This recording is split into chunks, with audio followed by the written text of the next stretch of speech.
I'd now like to welcome to the stage Craig Schulze.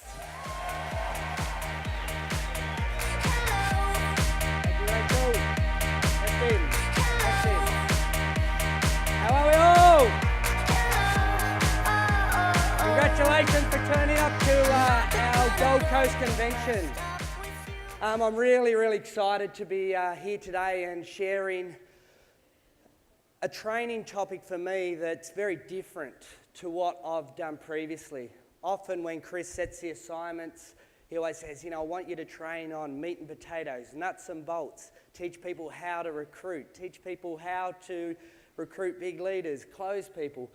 But I thought to myself today, I wanted to do something a bit different. I wanted to be able to share what I call an entrepreneur's journey. I wanted to be able to speak a bit more from the heart, connect with people. I want people to have great success and understand that everyone here today is an entrepreneur and they are on a journey and they deserve great success. So we're going to go through my presentation and talk about what it really takes, making sure you understand that you are on the right path. So who here is in their first year in the business? First year or under? A lot of people in the room. What about second year? You've been through your first year? So second year? Third and above. Okay, so we're all on different phases of the journey. We all go through different emotions, different frustrations, and everyone needs to understand and respect that that's normal. And what we want to do here today is give you an understanding of what's at stake, what it is that you can really achieve in this business, and you can achieve some very special things. And I always talk about, is it easy? No, it's not easy. Is it worth it? Absolutely. I love this slide here because it's an entrepreneur that's not only climbed the mountain. It's not an entrepreneur that's not only climbed the mountain, put his flagpole in the ground at the top of the mountain, but he's not just that. He's a guy that's climbed through the clouds to get to the top of the mountain. He's got his flagpole in the ground and now he's looking out and looking at all his success and achievement. So I saw a lot of hands go up here. Who went on this trip? This is what I call the Jeunesse lifestyle, the Jeunesse way. I want more than 200 people to have this type of lifestyle in their every year routine. That they know because of the success, they know because of the hard work that they've put into their business, that every year you will get to celebrate with people from all around the world, your team, your Jeunesse family, and have the time of your life, and Jeunesse will pay for you to do that. Since I've been in Jeunesse, I've been in over 15 paid free holidays. Every year now, I know that I'll be rewarded with an experience with my Jeunesse family, but also the ultimate experience. Travel with the best of the best. Get taken on a diamond discovery experience every year. I deserve that because I've put in the hard work. I want you to treat your business with true respect and put in hard work so you can be on your trip every year with your family, friends, and leaders. So this is a reality. This is the entrepreneur's journey. The top part of the slide is what I call the normal way, normal life. You've been told to get a good education, get a good job, and you start progressing on this slow incline. You get a pay raise every day. You start saving up money. You buy your first house. It's slow progressions. You use words like hump day. Use words like, I can't believe it's Friday, I'm so excited. This is sometimes people's expectation of when they come in to build a Jeunesse business. That they expect that it should be like this. I turn up to my monthly event. I get onto a webinar once a month. I turn up to convention.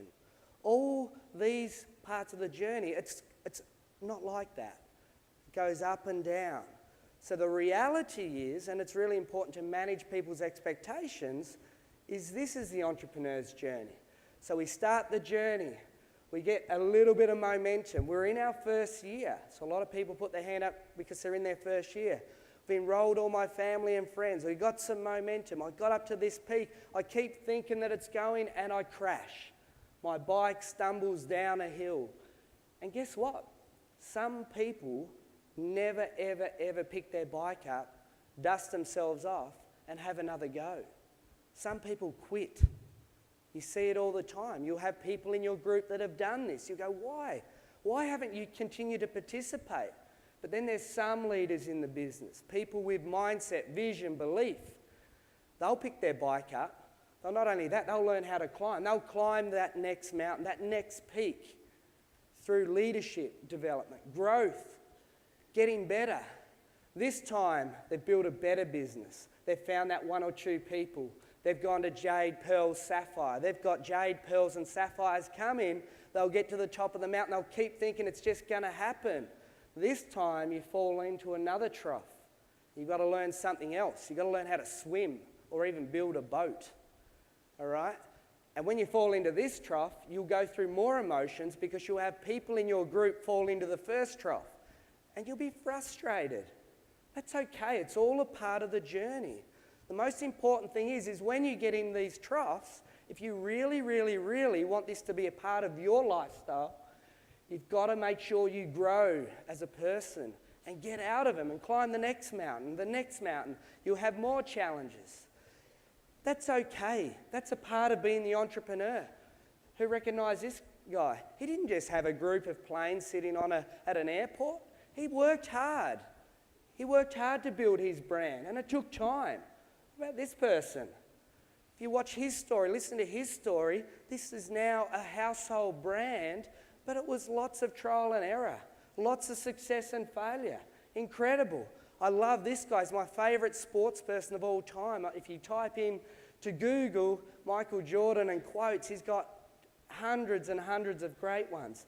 Missed more than 9,000 shots, lost more than 300 games. 26 times I've been trusted to take the winning shot and miss. I've failed over and over and over again, and that's why I succeed. We often talk about this industry. We talk about success in general. You've got to be an expert. It's 10,000 hours, 10,000 hours of commitment. You know, it's really important that you understand that. You understand. Closer to home, you recognise some leaders here? Now, I could put more and more and more up, but there's not enough room on the page. But all these people I work incredibly closely with, they've all been on a journey. Some sporting careers into this, some party plans, some corporate world, some success. You know, Aaron spoke at Noosa. Who was at the Noosa Leadership Retreat? A lot of people look at your journey today, the time in Jeunesse, the 4 years, the 3 years to Diamond, the time in Jeunesse, that's all it was. But Aaron opened up and shared his story of 15 years before Jeunesse. The tough times, the successes and failures, the times he could have given up.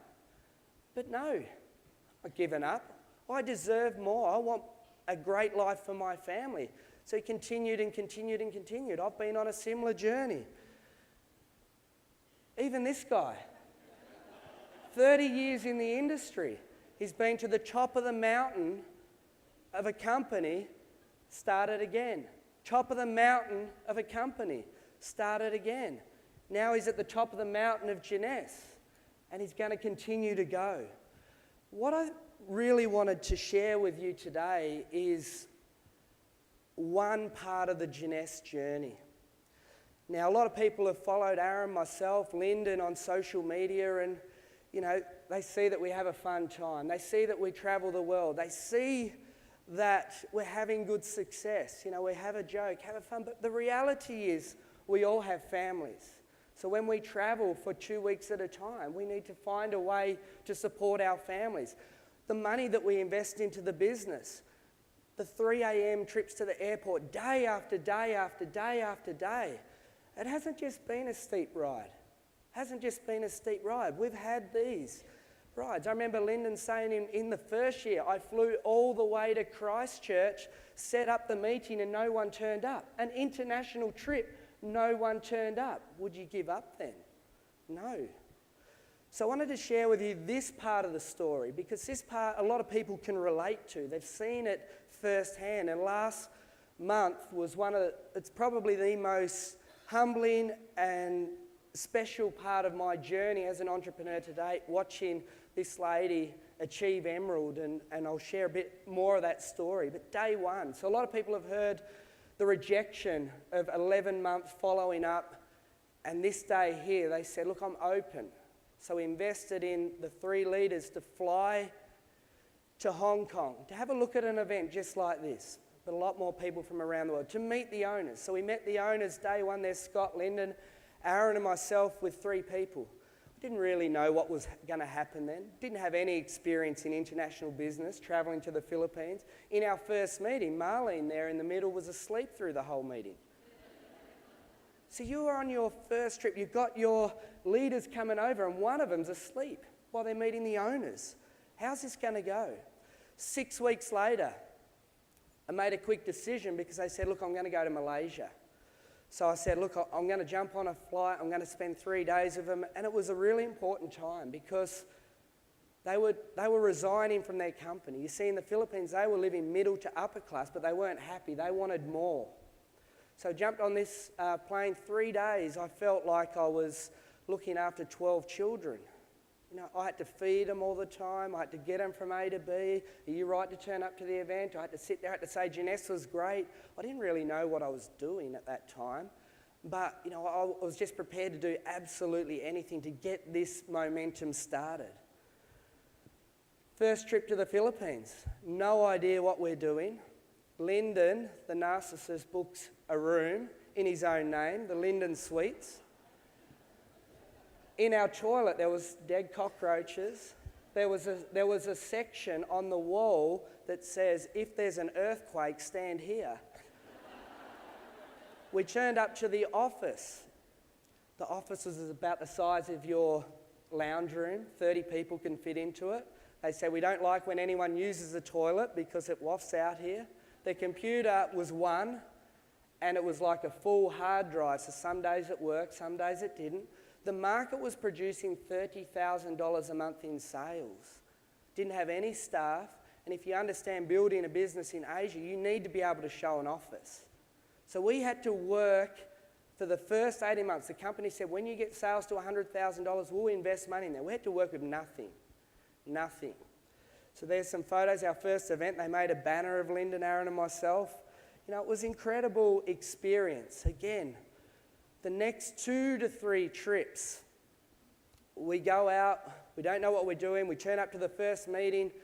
Thelma sat us down and said, guys, I'm going to do the presentation tonight. We said, we've flown all the way over here. We want to be able to do the presentation. We did a good job last time. No, they don't understand what you're saying.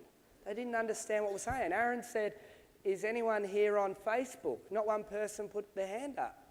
You know, they didn't understand what we're saying. We said, well, what do you want us to do then? Just turn up, stand in the corner and let everyone take photos.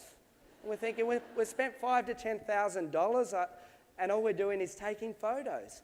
But we travelled 8 hours a day, every day, and you can see the people in the front row there eating. What we found out on this trip was they got a free room. We did realise we were there for another purpose. Got a free room. At the end of every meeting, the person at the hotel counts the heads. And then they'd send you a bill for $2.50 per person. So we thought there was great numbers, 400 people turning up time and time again. The reality was we were left with $1,000 to pay for feeding the Filipino people. This happened time and time again. The last trip, though, was Aaron and Lyndon's favourite experience. Again, stinking hot, all in suits, 8-hour drive. We get out, we get into the car. It was like getting into a sauna. And they said, I'm not sitting in the back. So they threw me in the back of the car, no air conditioning. We drove 100 metres down the road. I've launched myself over the back seat into the front, nearly hit Thelma who was driving. I said, I'm not sitting back there.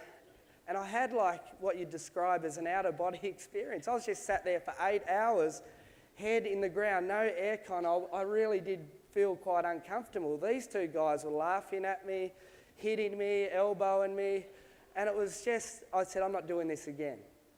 All right? And we get halfway through the trip. We get out to get something to eat. Aaron and I are standing in front of this little fan in like a McDonald's, and Lyndon gets 2 Big Mac meals. It was stinking hot, and we had to sit there and watch him eat 2 Big Mac meals. We get back out to the car, and then Thelma goes, we found the aircon.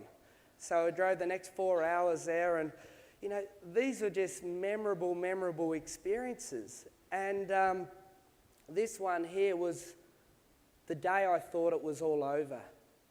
The day I thought it was all over. As normal, Lyndon would ring you up, economising. I found a way to get to the Philippines for $700 instead of $1,500. What we have to do, it's on Jetstar though, you okay with that? What we have to do is fly to Darwin on an overnight flight. We need to hang around Darwin all day, then fly to the Philippines on another overnight flight. So we agreed to it because we're going to save $500. We knew what we're up for when we got there. We get to the Philippines and Thelma picked us up. And this is a bit of an icy moment in the business. We've been working hard for 18 months. She drops off the hotel, didn't say a word the whole time. She said, guys, can you sit down for a second? She breaks down, bawling her eyes out, and said, I can't do this anymore. I've lost my drivers. I've lost all my cars. I'm 6 months behind on my rent. My leaders have lost their houses, cars. They're selling all their personal belongings just to eat. And we were tired, exhausted for basically being on the road for 2 days. We didn't know really what to say. So we slept it off. We got back and we had a really open, honest chat of what we were going to do to try and make this work. This is 2 years into the journey. A lot of people would have given up. They wouldn't have learnt to swim or climb the mountain or put in all the effort. They would have given up. But no, we wasn't going to give up.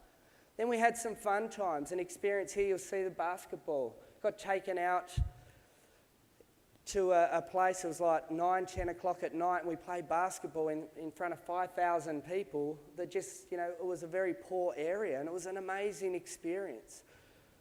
You can see some photos there. We've also had some tough times. You can see that photo there, it's a hurricane. It was the biggest typhoon in the history of the Philippines, probably ever. We lost a lot of distributors in that. Family members lost a lot of distributors. It really crushed our business. The lady in the front there, her name is Mila Doido, her and her husband probably were true saviours of our business. They had experience in the industry and we were really struggling for leadership at the time. And they really pulled everything together and they worked tremendously, tirelessly.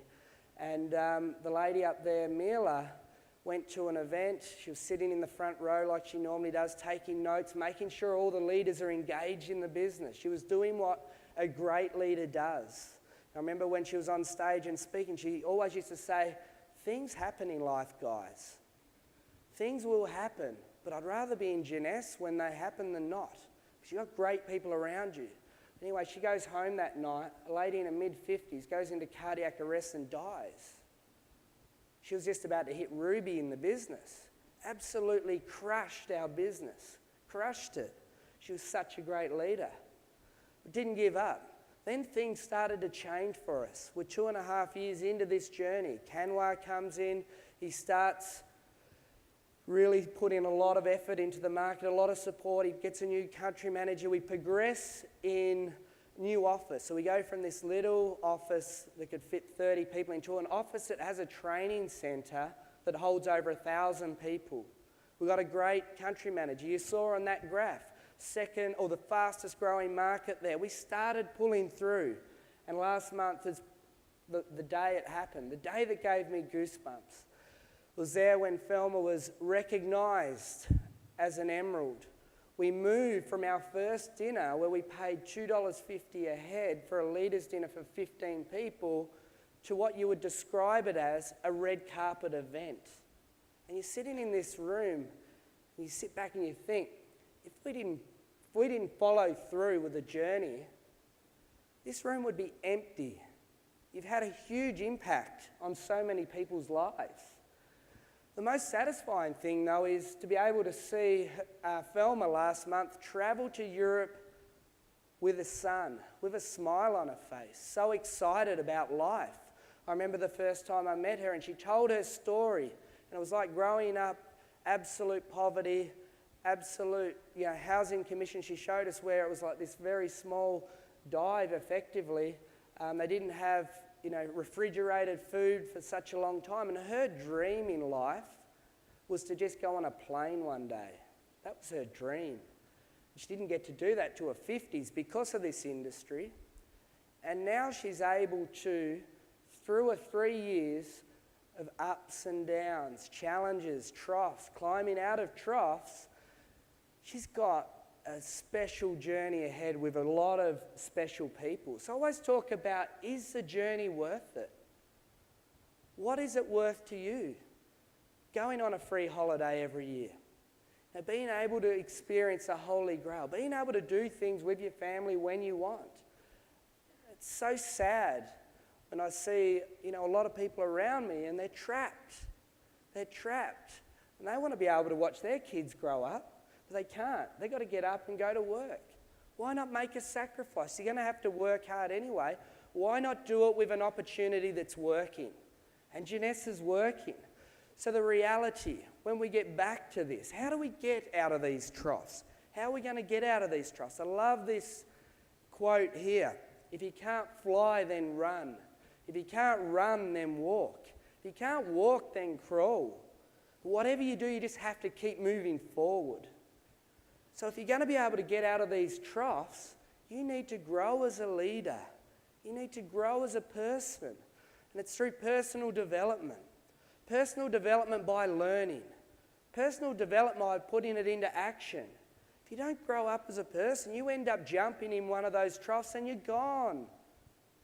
And people won't follow you, because if you're not growing, you won't inspire people. If you don't inspire people, they jump into the trough and can't get out. So I just put a couple of really good resources up there. There's a lot of free information out there. There's tons of it. Our J-Fire training that we do weekly, we record everything. Choose your topic, learn the nuts and bolts, grow as a leader. I love MLM Nation because it's successful people telling their story, giving you free gold nugget advice. 50 minutes, I go for a workout, I put one on. I listen to a story, I can relate to it. I pick up nuts and bolts that I can share with my leaders, my support. And then it's really important, mindset, vision, belief. As you're growing, you're improving your mindset. You will be able to get out of those troughs. Vision, the best networkers in Jeunesse, the best leaders in the industry have got the best vision. They sell the story better than anyone. When Jeunesse started, Kim, she basically didn't have a testimony, a product, didn't have anything. She just went out there and said, and shared the vision.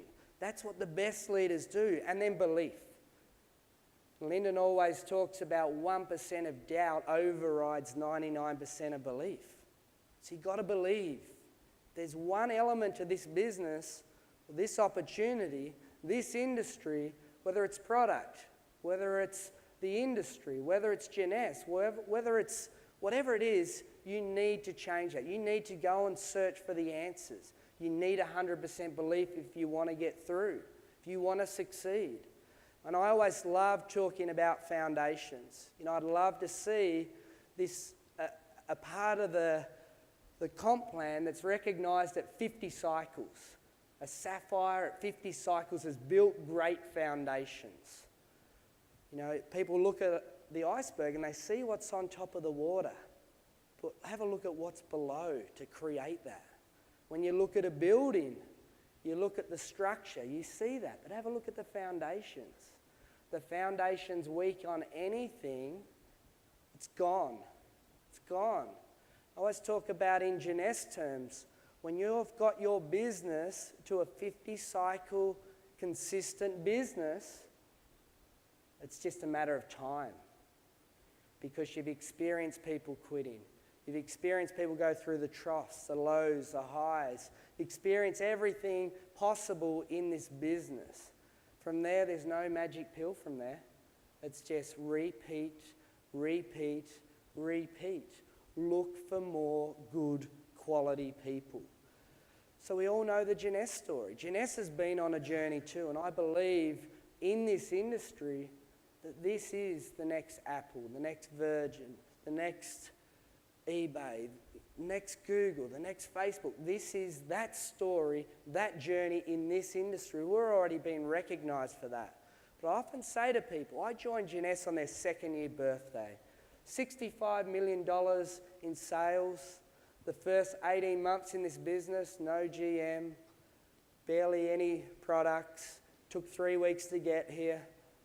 Payment systems weren't ideal. Customer service wasn't ideal, but we just fought through. We fought through, and then it all started happening for us.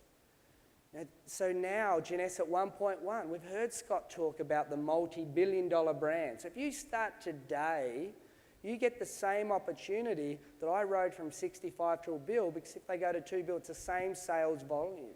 Participate in the business. Timing's everything. Make this your time. So just wrapping up this presentation, the next 5 years, I've aligned my vision, my heart to the companies. I know the journey they're going on in the next 5 years. Look at some of these photos.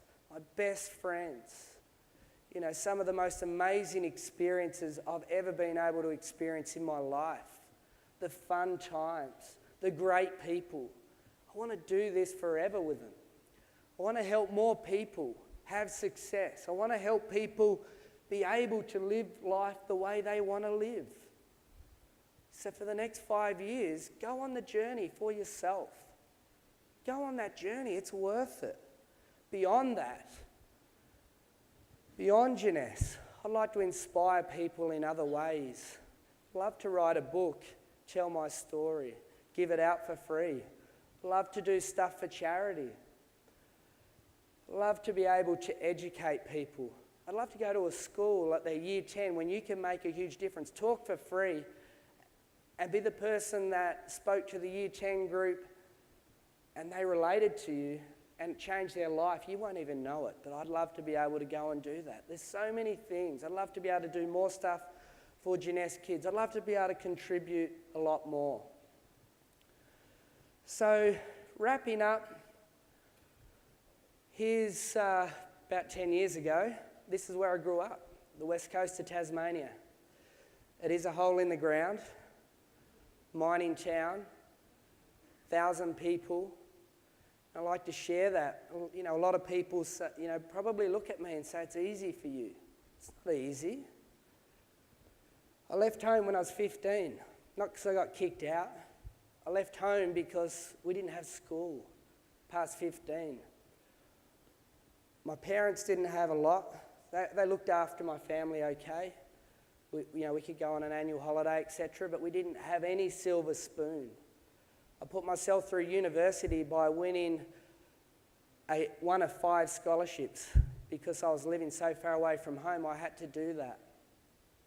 I left my career, corporate career, 5 years doing a university degree. I left that corporate career for nothing, going into Adelaide, and I didn't really know where to go. Started a business, had success.